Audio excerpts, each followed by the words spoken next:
Hi, and let's do it.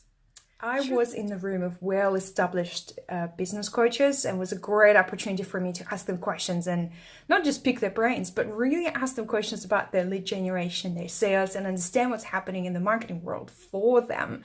I, of course, understand that all they wanted to do is streamline their process. They're converting really well, their percentage was pretty high, but getting out there every single time and creating new clients is a bit of a pain sometimes. So they wanted to find that machine that can convert things for them. And this is what social media marketing is for. Well, this is what I've been doing for the last almost a decade and almost 5 years in my business, is creating those strategies for service businesses and women's, particularly in service businesses, to create that well-oiled machine to bring the leads in. So when I was in that room, I was listening to what challenges do those people have. And as I was listening, I realized that a lot of people were really longing for promises.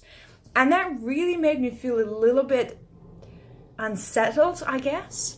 This desire, and a very desperate desire for promises, really opens all of us up to an opportunities that marketers sometimes like to exploit.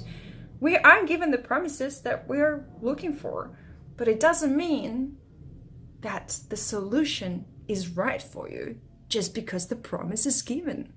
The truth is, no one can give you a promise, a guarantee before working with you.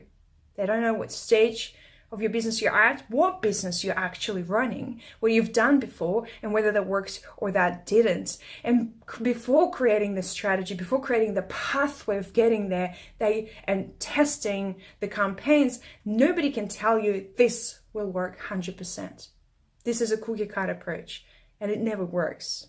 Look, it's not a fear-inducing rant today whatsoever. I really want to bring your attention to something extremely important.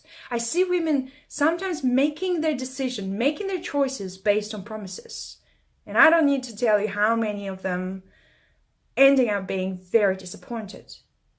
Chasing the promise does not bring the solution. We know that. We really know that.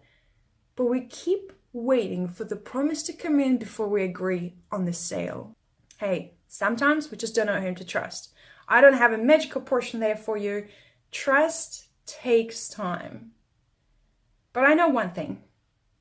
Really good promises, any guarantees to someone you've never worked with is probably a lie. Bit of a stretch sometimes, but most likely it's a lie. And a lot of the times I hear women waiting for me to give them a promise, for them to cross that river and become a sale. I'm not doing it.